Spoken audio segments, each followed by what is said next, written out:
శ్రీ గురుభ్యో నమః. శ్రీకృష్ణ పరబ్రహ్మణే నమః. శ్రీమద్ భాగవత మహాపురాణమునందలి దశమస్కంధములోని ఉత్తరార్థమునందు 35వ అధ్యాయము ప్రారంభము. ఈ అధ్యాయంలో నారదాది మహర్షులు శ్రీకృష్ణుని ప్రస్తుతించుట, వసుదేవునిచే యజ్ఞమును ఆచరింపజేయుట మొదలగు విశేష విషయములను తెలుసుకుందాము.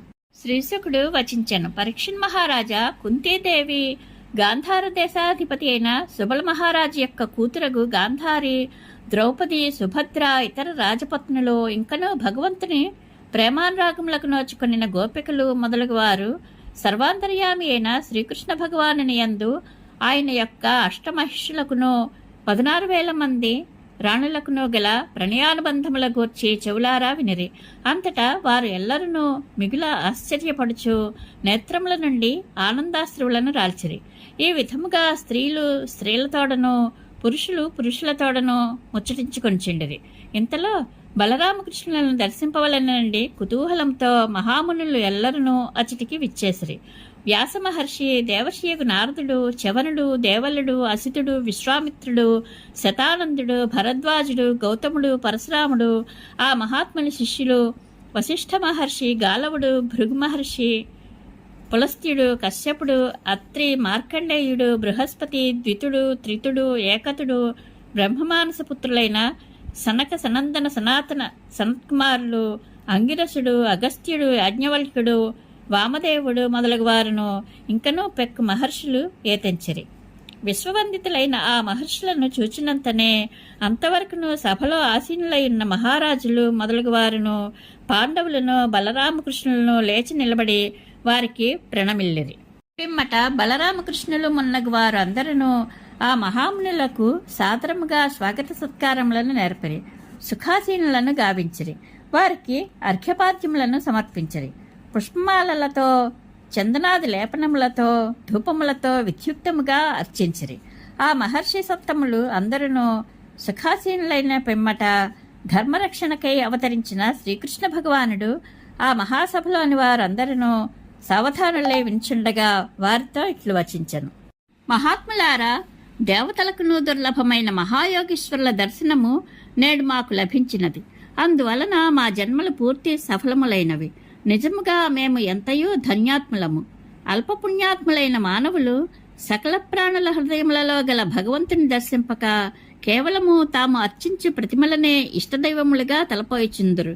అట్టి వారికి మీ వంటి మహానుభావులను ప్రత్యక్షముగా దర్శించుట, స్పృశించుట, కుశల ప్రశ్నలు గావించుట, ప్రణమిల్లుట, పాదార్చనమనర్చుట మొదలగినవి దుర్లభములు.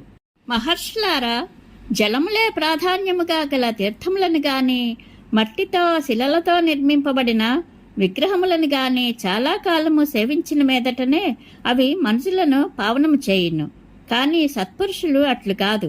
వారి దర్శనము కలిగినంతనే తక్షణమే మానవులు పునీతులు, కృతార్థులు అగుదురు.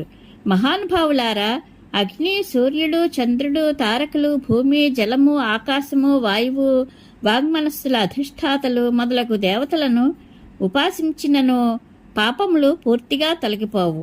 ఏలైనా వారిని ఉపాసించటం వలన భేదబుద్ధి నశింపది సరిగదా వృద్ధి పొందును. కానీ మీ వంటి సాధు పొంగువులను ముహూర్త మాత్రము సేవించినను మా అజ్ఞానము తొలగి పాపతాపములు అన్నీను నశించును. మూఢులు కఫ, వాత, పిత్తములతో కూడినది శవతుల్యము అగు శరీరమునే ఆత్మగా భావింతురు. దైవచింతన లేక వారు తమ భార్యాపుత్రుల యందే ఆత్మీయాభిమానములను చూపుచు వారినే తమ సర్వస్వముగా భావించుచుందురు. తమకు అందుబాటులో ఉన్న సామాన్య జలములనే పవిత్ర తీర్థములుగా తలపోయిచుందురు. వారు జ్ఞానులైన మహాపురుషులను ఎన్నడూనూ ఆదర్శమూర్తులుగా భావింపరు. అట్టివారు పశుతుల్యులు. అంతేకాదు, పశువులలో కూడా నిజమైన గాడిదల వంటి వారు. శ్రీశుకుడు నుడివెను. అప్రతిహతమైన జ్ఞానమునకు నిధానముకు కృష్ణ భగవానుడు ఇట్లు గూఢార్థములతో విలసిల్లుచున్న వచనములను పలుకగా విని ఆ మునులు విస్మితులై మౌనము వహించియుండిరి.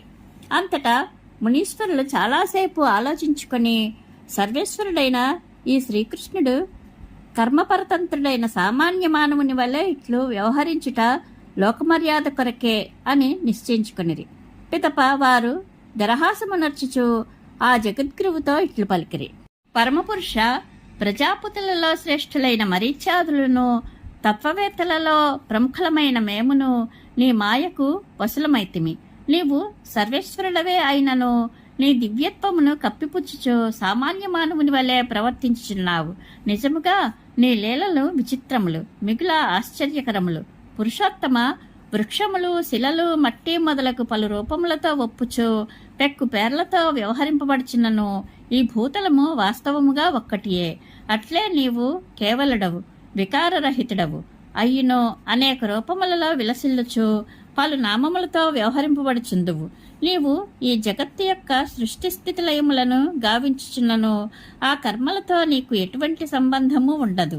సజాతీయ విజాతీయ స్వగత భేద శూన్యములై అనంతములైన నీ చరిత్రములు లోక విడంబనములే.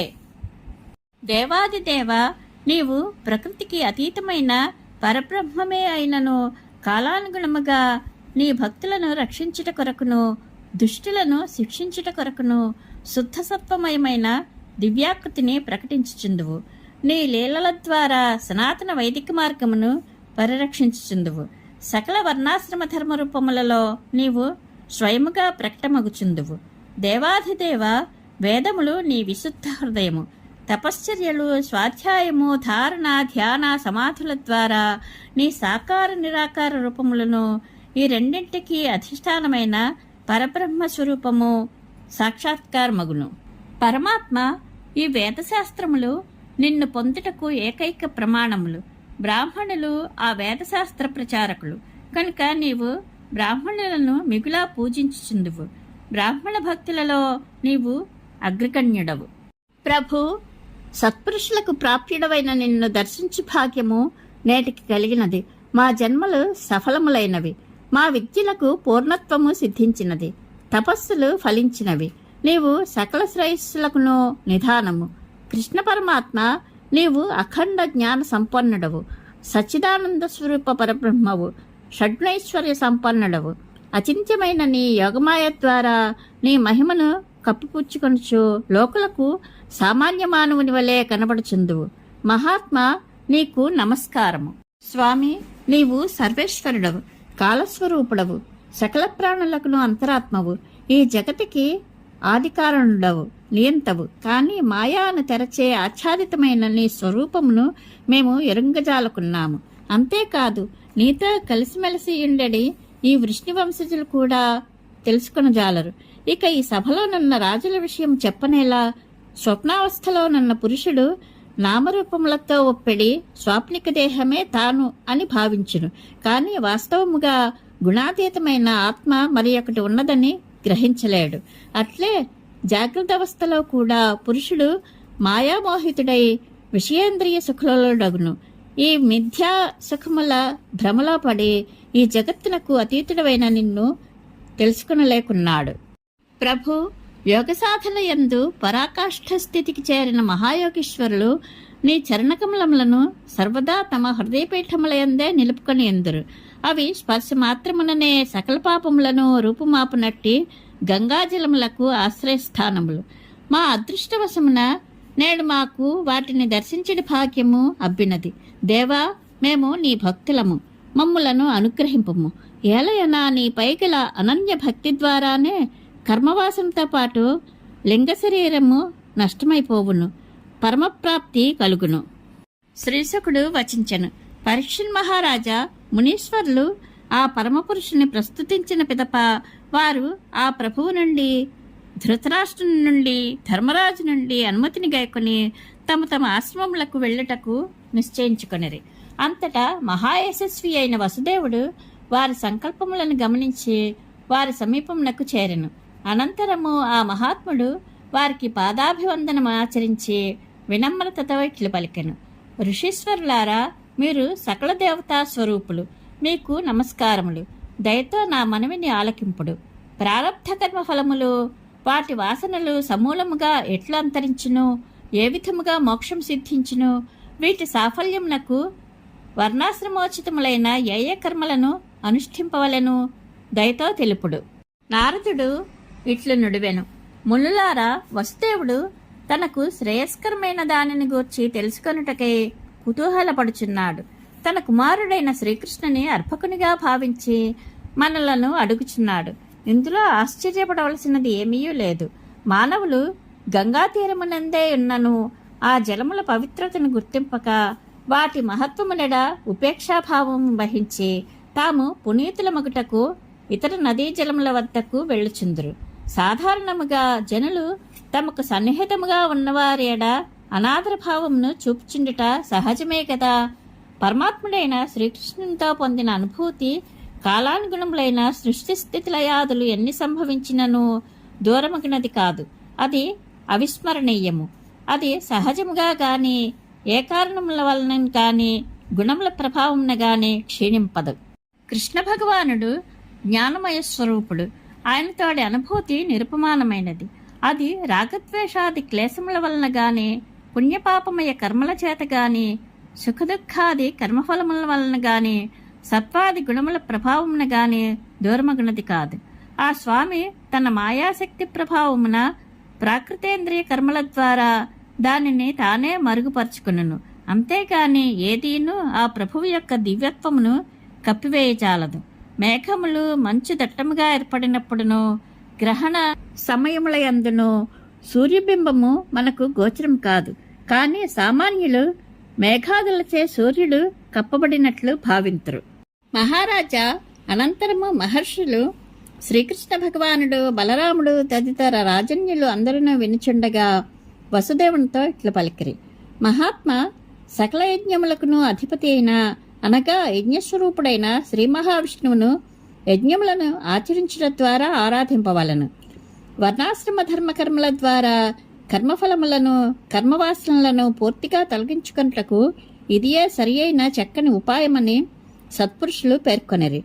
యజ్ఞములను ఆచరించుటయే చిత్తశాంతికి చక్కని ఉపాయమనియు సులభముగా మోక్షమును పొందుటకు సాధనమనియు చిత్తమునందు ఆనందమును ఉత్సాహమును కలిగించు ధర్మమనియు త్రికాలజ్ఞులైన మహాత్ములు శాస్త్రదృష్టితో దర్శించిరి. న్యాయార్జితమైన విత్తముతో పరిశుద్ధమైన మనస్సుతో భక్తి శ్రద్ధలతో పరమపురుషుడైన శ్రీ మహావిష్ణువును గూర్చి యజ్ఞములను ఆచరింపవలను. గృహస్థులైన ద్విజులకు ఇదియే పరమ శ్రేయోదాయకమైన మార్గము. వసుదేవ, యజ్ఞములను ఆచరించటం వలనను దానములను చేయుట వలనను ధనార్జన పరిరక్షణములపై గల ఆసక్తిని త్యజింపవలను. గృహస్థాశ్రమ ధర్మములను ఆచరించుట ద్వారా భార్యాపుత్రుల ఎడగల వ్యామోహమును పరిత్యజింపవలను. క్రమముగా స్వర్గాది భోగవాంఛలను కూడా విడిచిపెట్టవలను. ధీరులైన జ్ఞానులు గృహస్థాశ్రమం ఉండియే ఈ ఈష్ణత్రయము నుండి విముక్తులై తపోవనములకు వెళ్ళుచుండెడివారు.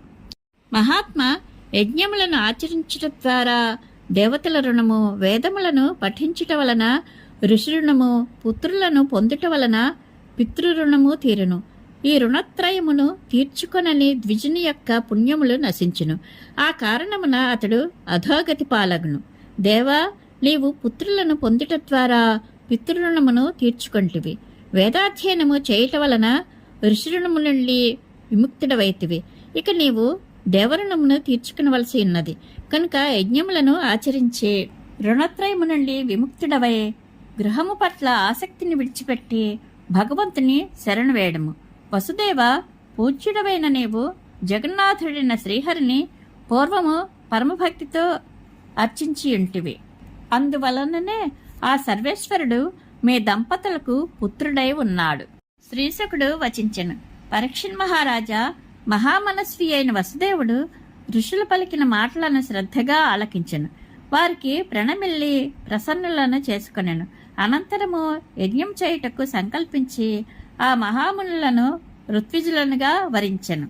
మహారాజా, వసుదేవుని ప్రార్థనపై ఆ మహర్షులు ధర్మనిరతుడైన ఆయన చేత ఆ కురుక్షేత్రమునందు ఉత్తమోత్తమమైన సాధనములతో విద్యుక్తముగా యజ్ఞమును ఆచరింపజేసిరి. మహారాజా, వసుదేవుడు యజ్ఞదీక్షను స్వీకరించిన పిదప వృష్ణివంశజులు సుస్నాతులై చక్కని వస్త్రములను పద్మమాలలను ధరించిరి. రాజులు వస్త్రాభరణములతో బాగుగా అలంకృతులైరి. వసుదేవుని పట్టమహర్షులను మిక్కిలి సంతోషముతో చక్కని వస్త్రములను బంగారు ఆభరణములను ధరించి సుగంధలేపనములను అలదుకొని మంగళ ద్రవ్యములను చేబూని యజ్ఞశాలకు చేరిరి. అప్పుడు మృదంగములు తప్పెటలు మ్రోగెను, శంఖములు పూరింపబడెను, ఢంకాలు మద్దెలలు మొదలగు వాద్యములు మ్రోగింపబడెను. నటీనటులు నృత్యములు నర్చిరి, సూతులు మాగధులు ప్రస్తుతించిరి. మధుర కంఠస్వరములు గల గంధర్వకాంతలు వారి పతులు చక్కని గీతములను ఆలపించిరి. అంతటా పరిచారికలు వసుదేవునకు కనులయందు కాటుకను దిద్దిరి, శరీరముపై వెన్నను పూసిరి. పిమ్మట తారకలతో కూడిన చంద్రుని వలె 18 మంది రాణులతో కూడి తేజరిల్లుచున్న వసుదేవుని విద్యుక్తముగా ఋత్విజులు అభిషేకించిరి. అప్పుడు యజ్ఞదీక్షితుడై ఉన్న వసుదేవుడు మృగచర్మమును ధరించియుండెను. అతని పత్నులు పట్టువస్త్రములతో, కంకణములతో, హారములతో, పాదనూపురములతో, కర్ణకుండలములతో అలంకృతులై ఉండరి. పత్ని సహితుడై ఉన్న ఆ వసుదేవుడు దివ్య తేజోమూర్తి అయి విరాజిల్చుండెను. పరీక్షన్ మహారాజా ఆ వసుదేవుని యజ్ఞవాటిక యందలి ఋత్విజులను, సదస్యులను, రత్నాభరణములను, పట్టువస్త్రములను ధరించి దేవేంద్రుని యాగశాల యందువలే తేజరిల్చుండిరి. ఆ సమయమున సమస్త జీవులకు ఈశ్వర స్వరూపులకు బలరామ శ్రీకృష్ణులు తమ తమ బంధువులతోడను తమ విభూతులు అయిన పుత్రులతో భార్యలతో కూడి శోభిల్లుచుండిరి. వసుదేవుడు ప్రతి యజ్ఞమునందును జ్యోతిష్ఠోమ, దర్శపూర్ణమాసాది ప్రాకృత యజ్ఞముల ద్వారా, సౌరసత్రాది వైకృత యజ్ఞముల ద్వారా, అగ్నిహోత్రాది ఇతర యజ్ఞముల ద్వారా ద్రవ్య క్రియా జ్ఞాన మంత్రములకు ప్రభువైన శ్రీ మహావిష్ణువును విద్యుక్తముగా ఆరాధించెను. యజ్ఞము ముగిసిన పిదప వసుదేవుడు రత్నాభరణ వస్త్రాదులతో భూషితులైన ఋత్విజులను సమయోచితముగా శాస్త్రోక్త రీతిలో గంధపుష్పాక్షరాదులతో అలంకరించెను. వారికి సదక్షిణముగా గోవులను, భూములను, కన్యలను దానము చేసెను, మహాసంపదలను సమర్పించెను. అనంతరము మహర్షులు వసుదేవునిచే పత్ని సంయాజము అను యజ్ఞాంగమును, అవబృద్ధ స్నానమును చేయించిరి. పిమ్మట ఆ విప్రులు యజమానుడైన ఆ వసుదేవునితో కూడి పరశురామ హృదములయందు కృంకులిడిరి. వసుదేవుడును ఆయన పత్నులను శుచిస్నానములు నర్చిరి. అలంకృతులై వందిమాగధులకు వస్త్రాభరణములను దానము చేసిరి. పిమ్మట వారు బ్రాహ్మణులను మొదలుకొని శునకముల వరకు ప్రాణులన్నిటికీ సత్కారములు చేసి మృష్టాన్న భోజనములు సమర్పించిరి. తదుపరి వసుదేవుడు తన బంధుమిత్రులను, వారి భార్యాపుత్రులను, అట్లే విదర్భ, కోసల, కురు, కాశీ, కేకయ, శృంజ్యాది దేశాధిపతులను, సదస్సులను, ఋత్విజులను, దేవతలను, మానవులను, భూతములను, పితృదేవతలను, చారణులను పెక్కు కానుకలతో సత్కరించెను. వారు అందరూ శ్రీకృష్ణుని అనుమతిని బడసి యజ్ఞమును మిగిలా ప్రశంసించుచు తమ తమ ఇండ్లకు చేరిరి. పిమ్మట ధృతరాష్ట్రుడు, విదురుడు, ధర్మజ, భీమార్జునులు, భీష్ముడు, ద్రోణుడు, కుంతీదేవి, నకుల సహదేవులు, నారదుడు, వ్యాసభగవానుడు, బంధుమిత్రులు, ఆర్ద్రహృదయులై ఆత్మీయులైన యదువంశం వారిని సౌహార్దంతో కౌగిలించుకున్నది. పిదప వారును తదితరులను వెళ్ళటకు కాళ్ళు రాకున్నను అతి కష్టము మీద తమ తమ ప్రదేశములకు బయలుదేరిరి. రాజా శ్రీకృష్ణ భగవానుడు, బలరాముడు, ఉగ్రసేనుడు మొదలగు వారు నందుని తదితర గోపాలులను అందరినీ అమూల్యములకు బహుమతులతో సత్కరించిరి. బంధుప్రేమ కారణముగా నందుడు, ఆయన యొక్క అనుయాయులు కొంతకాలం అక్కడనే ఇండిరి. వసుదేవుడు యజ్ఞ సంబంధమైన తన మనోరథ సాగరమును అవలీలగా దాటెను. పిదప ఆ మహాత్ముడు సంతుష్ట హృదయుడై మిత్రులతో కూడి నందుని చేతులు పట్టుకుని ఇట్లు వచించెను. సోదర, మనుష్యుల మధ్య స్నేహబంధము దైవికముగా ఏర్పడుచుండును. దానిని విస్మరించుట ఎంతటి సూర్యులకైనను యోగులకైనను అసాధ్యమని నేను భావింతును. నందమహారాజా, మా వంటి సామాన్యుల ఎడ ఎట్టి ప్రతిఫలాపేక్షయూ లేకుండా మీరు చూపిన ఈ మైత్రీభావము నిరుపమానమైనది. మీ వంటి సత్పురుషులకు ఇది ఎంతయో సహజము. దీనికి ఏ విధముగాను ప్రత్యుపకారమును చేయజాలను. అయినను ఈ మైత్రి ఎన్నడూనూ తొలగిపోకుండగా స్థిరముగా నిలిచియుండుగాక.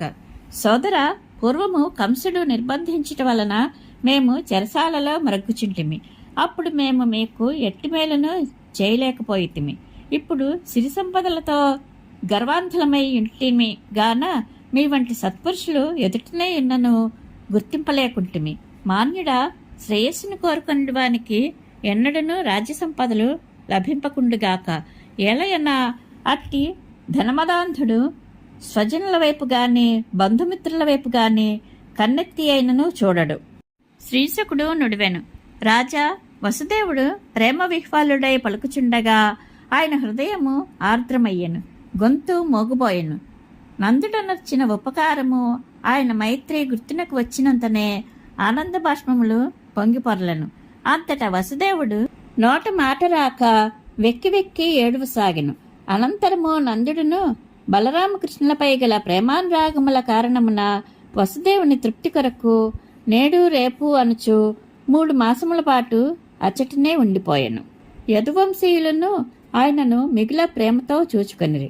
అనంతరము వసుదేవుడు నందునకును ఆయన యొక్క అనుయాయులైన వ్రజవాసులకును ఇతర బంధుమిత్రులకును మేలైన ఆభరణములను, పట్టు వస్త్రములను, అమూల్యములైన వివిధ వస్తువులను, భోగ సామగ్రిని బహూకరించే వారిని ఆనందింపజేసెను. వసుదేవుడును ఉగ్రసేనుడును కృష్ణ, ఉద్ధవ, బలరామాది యాదవులను వేర్వేరుగా సమర్పించిన కానుకలను ప్రేమతో స్వీకరించి నందుడు ఆ యాదవుల వీడ్కోలను అందుకొని తన వారితో కూడి స్వగృహమునకు బయలుదేరెను.